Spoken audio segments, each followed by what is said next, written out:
and welcome to the Huntsman World Senior Games Active Life. My name is Kyle Case, and I'll be your host on this amazing journey as we attempt to help you get the most out of your life. Joining me in the studio today is my co-pilot, Jeff Harding. Jeff, how are you today? Great, Kyle. Great. How are you? I'm very good, thank you, and thanks for being with us. Let me say that again. Great, Kyle. Great. How are you? I'm very, very good. And once again, thanks for being with us. So Jeff. Yes, sir. I recently, just a few days ago, had the opportunity to participate in that greatest of all American pastimes, the family reunion. Wow. Yeah. My heart is palpitating just thinking about it. It's exciting, isn't it? It is. You know, a family reunion, it does not come without its risks. You get a bunch of people together. They have history together. They have baggage. They have a very high comfort level with each other. The fireworks sometimes start long before dark. There's serious potential for issues to arise, right? Right. I mean, that's normal. We all deal with that. Yeah. We all have families. Right. But thankfully, in my family, we've not really had any of those major issues. For the most part, we all tend to get along. Well, it helps that you're kind of spread out all over the country. I was just about to say, we're spread out a little bit, and so we don't get to see each other a lot. And so when we do, it's kind of a treat to get to be together. That's fun for us. And you know, but not everybody else would know, that I grew up in a tiny farming community in Ashton, Idaho. Yeah, one of those blink and you miss it type. For sure, Yeah. for sure. And every morning when I woke up, I looked out my window and saw the Teton Mountains. It's just a beautiful view. Beautiful view. You're familiar with the Tetons? Yes, they are beautiful, rugged mountains. And so this reunion, my younger brother organized a hike to what is called Table Rock, which is a chunk of rock at about 11,000 feet, and it sits right in front of the Grand Teton, which is the tallest one of the three. Wow. So have you ever done Table Rock? Have you ever been there? No, I've gone into the Uintas, but I've never done Table Rock. Well, it's amazing, and I've been there once before, but I was 12. I was in the Boy Scouts, and we did the hike up there, and I have vague recollections of the hike, but I definitely remember the view, and I also definitely remember the wind. I remember my best friend Jared and I, we basically just clung to the rock because we were almost, our little 12-year-old bodies were almost blown off. Even with the pack you were carrying. Even with the pack. Yeah. And I think we were packless that day, just for the, except for water. But anyway, it's amazing. So my brother Lex, his wife Erin, my sister Lisa, my wife Mindy, and my daughter McKinley, we all decided that we were going to do this hike. And we planned to hike up the face and then to come down Huckleberry Trail, as it's called, to complete the circuit. And I'm not in perfect shape. But you're in pretty good shape, Kyle. I mean, you You're can always be in better shape. Well, you can certainly. always be in better shape. But I feel like I'm okay. You know, I'm not ready to do an Ironman right now, but I'm in okay shape. But maybe a bronze man, but probably not an Iron Man. Maybe a tin man. I'd rate you a little higher than 10, but that's just me. Anyway, Jeff, this was a difficult hike. Yes, I'm not going to lie. It was hard. The altitude was hard. The incline was hard. The distance was hard. And when we finally reached the parking lot at the end of the day, my daughter McKinley said, "This is the hardest thing I've ever done." I believe that. And I was really proud of her because she just stuck it out and she did a great job. But also, let me say that it was worth it.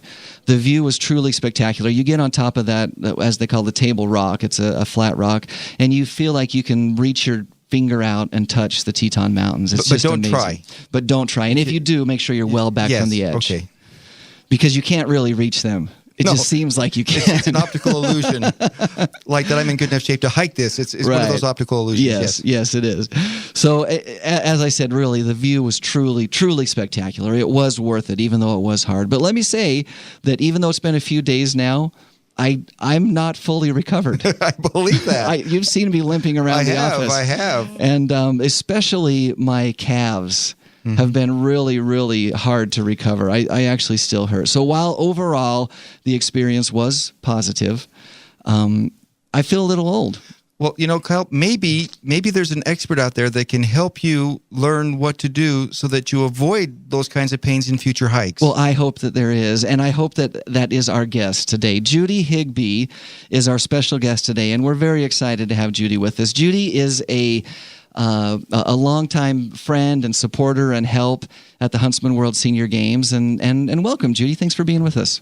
Well, thank you, Kyle, but I've got one question for you before you go any further. Uh-oh. Does it have to do with flexibility? Indeed. Okay, and well your sore then calves. let me scoot on past that, and let me introduce Judy.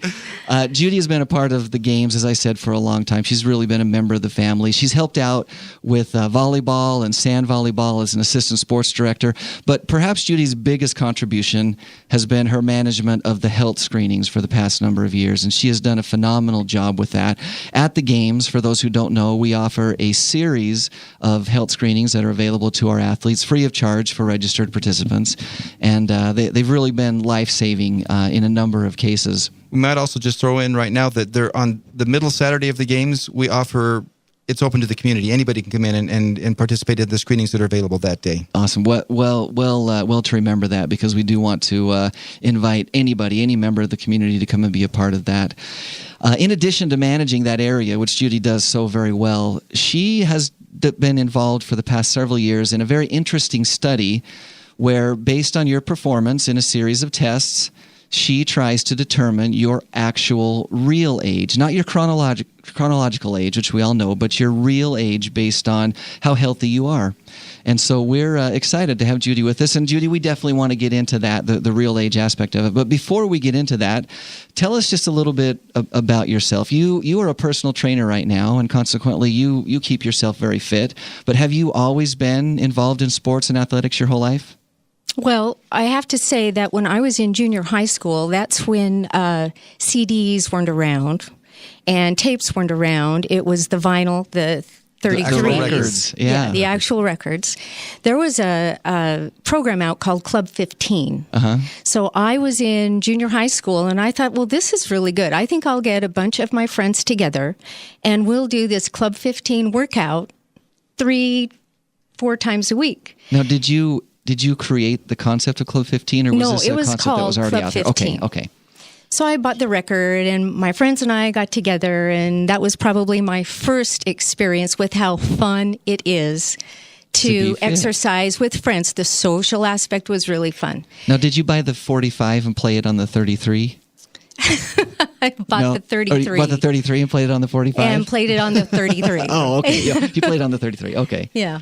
Well, awesome. So at 15 years old, you said, hey, let's come to my house and we'll all work out. Yeah, well, and we'll all exercise. And it was put together by a gymnast. Wow. So that Quite was the beginning of it. And then, I don't know if anyone remembers the Nautilus. That was a health club that was around in the 80s. Uh-huh. And at the time, I was teaching computer science, math, and physics at a high school, and also co-ed weight training. Okay. The students recruited me. They wanted to learn how to work out together. And I thought that would be great for a lifestyle deal. Right. Well, I started training at the Nautilus. I was still teaching, and that was back in the 80s. So I've been around doing this kind of thing for a while. So it sounds like you've really focused on helping other people and training and be involved in that aspect. Have you ever been a competitor yourself? No. In organized competitions or? No, I have not. It is just helping others achieve their goals. Awesome. Although I do work out 2 to 3 times a week. Right. Really at an intense level. Yeah. And we'll talk about that, but it's for preserving muscle mass and bone density and all of the benefits that you get from exercising throughout your lifespan. All the things we need. Yes, Kyle. Right. All of the things you need, right. which gets back to your sore calves. Yes. I thought she was going to get back around to that eventually. I could see the look in her eye. I feel like she will. I have a feeling this is going to come up. Yes, she was a teacher, so right. This is a teaching moment. Yes, teaching opportunity. Awesome. Well, let's jump into it. Let's talk a little bit about it. All right. Well, you're listening to the Huntsman World Senior Games Active Life on Fox News, and Judy, tell us, what exactly is body age? Okay, well, body age is more a measure of functional age. Now, it used to be that people would exercise and they are not doing it to support any particular sport or any general activity. It was something that was a standalone activity. And now it's come around so that people are really exercising to support their sport performance and the things they want to do in their daily activities. And not to cut you off, but Judy, wouldn't you say that's really kind of a recent phenomenon? I mean, even I remember it is recent. Even just like how revolutionary it was when Tiger Woods started lifting weights as a golfer. And or tennis players started. There wasn't really anybody that was doing that for a long time. They would go and practice tennis, or they would go and play golf, and they would get better at it. But I remember specifically kind of listening to this and how shocked and amazed that the announcers were that he was lifting weights. And to me, it just made sense. But it was one of those things where it's like, the light goes on. And now everyone does that. As you said, people really enhance their athletic performance. Well, that's right. And one of the credentials that I went back to get was a certified strength and conditioning specialist, which is more about designing programs for sport performance than it is general fitness. Wow, awesome. So functional training is really important now, and multimuscular exercises. So to get back to body age is a way of testing the level at which somebody is functioning today, whether they're 80 or 70 or 60. Maybe they're more like a 50-year-old. Maybe they're more like an 85-year-old. So there has to be some way of quantifying that or measuring that and letting people know how they're doing, and more importantly, what they can do to minimize their body age so they can get to their optimal level of performance. So body age involves measuring a few different things. And what are those things? Blood pressure is one. High blood pressure, surprisingly, really does contribute to a higher functional age than you would imagine. Mm-hmm. Body composition, body fat percentage is a very big offender for a lot of people. Mm-hmm. And strength, of course, is important, and flexibility is also critical. There's that flexibility again, Kyle. Flexibility is important. Flexibility. If you do not stretch after physical activity, you may be gimping around for a few days afterwards with sore muscles. Experience says that is true. I am pretty flexible. I put my foot in my mouth all the time. So I'm really pretty flexible. So those are the main components? Well, there's one more, and that's VO2 max, or cardiovascular capacity. Now, and all of those can be measured. Now, just because I hear this phrase all the time and I don't know what it means. I know what O2 means. That's oxygen. What does the V mean in that? Volume. Do you know? Okay. It's the volume of oxygen your body can use when you stress it. So what's the maximum amount of oxygen you can take in? And as you improve your VO2 max, or your cardiovascular capacity, you can perform at a higher level, and it doesn't seem like it's that hard to you. Because there's more oxygen in there. Getting more oxygen into your system. Your body's becoming more efficient. So you have these series of benchmarks, or go ahead, Jeff. And so what you do is you have the national average for what a person of a certain age can lift, or what the average is, and is that what you're measuring against? Yes, you're measuring people's numbers and comparing them to age-related norms. Okay. And then you'll get a number that lets you know what your functional age is. And the program that we use at the Games and the health screening also provides a lowest obtainable functional age.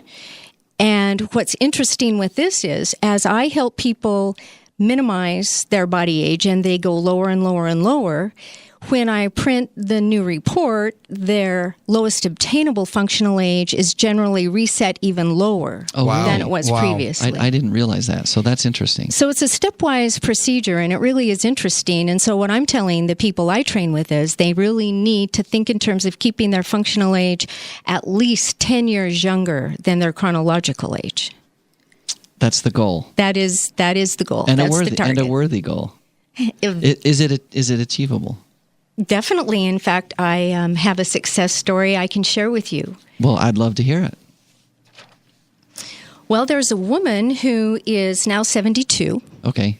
And she started training when she was 69 years old. So 3 years. Training with you. Right. Running through your programs. Right. Okay. And she's a golfer. Okay. And she's participated in the Senior Games, actually, and she's won a gold each time she's competed. So she's a good golfer. She's a very good golfer. She started out, weight loss is generally a goal. Right. She started out at 175 pounds. She's now at 156 pounds. But when I measured, among other things, her body age, she started out being 1 year older than her chronological age. So she was functionally more like a 70-year-old. So her calendar age was 69, but functionally she was more like a 70-year-old. Right. Now, Okay. her lowest obtainable body age at that point was 63. The best she could do. That's the best she could do. We had to get her body composition down, so she had to lose weight, gain muscle mass, lose body fat.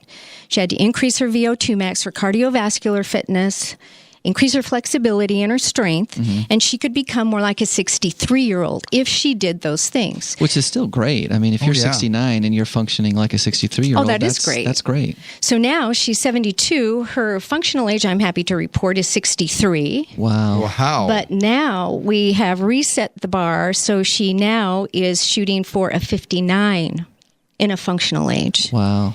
And That's she awesome. can do that. It's a lifestyle change, and she's very dedicated and really consistent and doing really well. Sounds like she works hard at it. Does that mean that we need to change the rules at the game to have it based on body age versus chronological age, so they're really competing against peers? I think that if you are dedicated enough to get your body age lower than your chronological age, then you deserve that. Probably do, that yeah. perk. You deserve that advantage. Wow, that's amazing. So that is awesome. So you have there's 5 measures. So run through them one more time. Blood pressure, Okay. VO2 max, that's cardiovascular fitness, flexibility, strength, and body fat percentage. Okay. So of those 5 things, I mean those seem like common sense measurements that anybody would want to look at to assess their overall good health. They seem like things that most people would look at. So what's the first thing that you would tackle if you could break them down, or can you prioritize them? Does it have to be all at once, or does it end up being all Some at once? of them are really interconnected. A lot of them are interconnected. The first thing that most people want to do is lose weight. Right. Weight is tied to body composition, body fat, Right. and muscle mass. Muscle mass is tied to strength.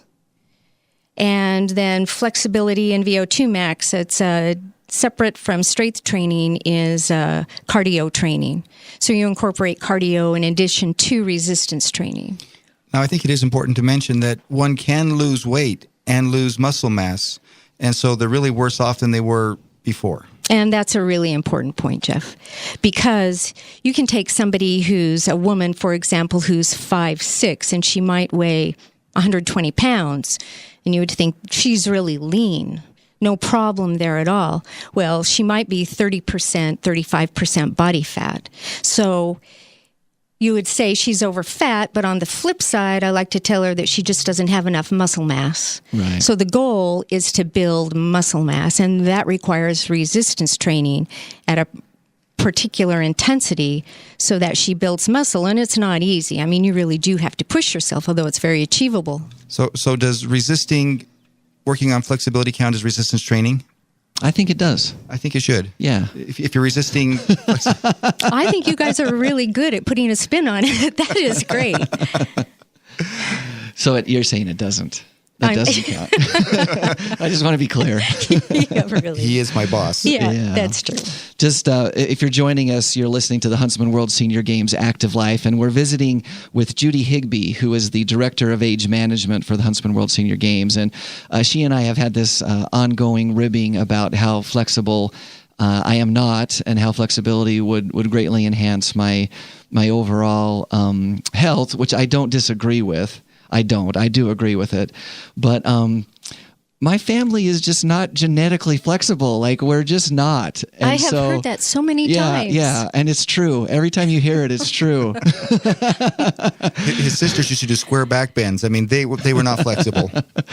It's true. And here's the thing with me, and maybe others feel the same way, which is not an excuse. Let me disclaimer it by saying it's not an excuse. But I do work out, and I don't mind pushing myself. In fact, I do get satisfaction out of working hard and pushing myself and setting new limits and working for goals. I don't love necessarily to feel pain, but I feel like I can work through pain. And if you make me run, I can run. I can run. If you even push me down the stairs, I'm okay with that. But if you make me bend over and touch my toes, that's the kind of pain that just I can't stand. It just hurts.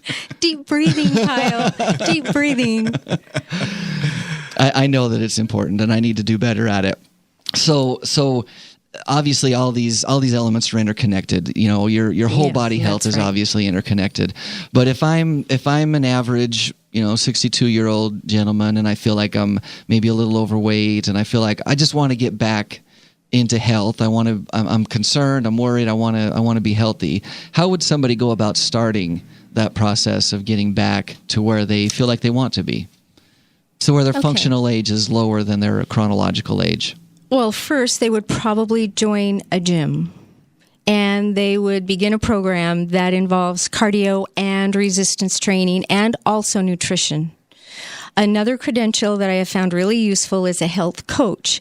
That involves nutrition. Nutrition really supports physical activity. Yeah. So I think that they would want to talk with a nutritionist, and they would want to join a club and start cardio and resistance, and then look at their eating, because what you eat really plays a role. Do you find that people that resonates with people for the most part, or do they say, "Oh, I don't want to lift weights, I just want to run, that's better for me," or vice versa? I think that the word is really out now that resistance training is beneficial, so I think that people are more open to it. I don't think that they enjoy resistance training to the degree that I require they do if they want to build muscle mass, unless they're being pushed. So if I have people do things on their own, typically it is difficult for them to push themselves to that degree. They don't do enough by themselves. But, you can feel better if you have aches and pains. Any kind of physical activity of lifting, resistance training, in addition to cardio, you are going to feel better, and sometimes that reinforces itself. So I think that if they just begin doing something, that they're going to find it really beneficial. So you've talked about nutrition, and that's obviously very important. I think we all agree with that. Any tips on nutrition? Are there things that you should absolutely avoid and things that you should absolutely consume? Well, what I do like to tell people is 3-2-1, easy to remember. For every 3 bites of vegetables they may have, they have to have 2 bites of lean protein and maybe 1 bite of a starch. So I'd like them to avoid sugar, refined sugars, but 3-2-1. If they're going to eat a potato, I'd like them, for every bite of that white potato, which is a starch, 3 bites of another green vegetable, 2 bites of a protein. So if you think just a rule of thumb, more fruits and vegetables, really focus on the vegetables, lean protein, and minimize the starches and the sugars. I think my pyramid's upside down. Yours is 1, 2, 3? Well, it's probably 1, 3, 2. I mean, I eat more vegetables than the starches, but a lot more meat. But you also eat more meat. Yeah. So if it's lean meat, is that really bad for you? No, lean meat is good. So is Jeff okay if he does 3 bites of meat? The 2-2-1? So what I need to do is, when I get my double Whopper, I need to say make that extra lean hamburger on the double Whopper. And 2 leaves of lettuce. And 2, well, yeah. Oh, yeah. Or maybe 4. I'll go with 4 leaves of lettuce on the double Whopper. No. You'll have a Whopper wrap. Okay. So just as we're kind of wrapping things up here, Judy, tell us your thoughts on the element of competition. Do you feel like that competition drives people to overall better health, or are you seeing that in your study?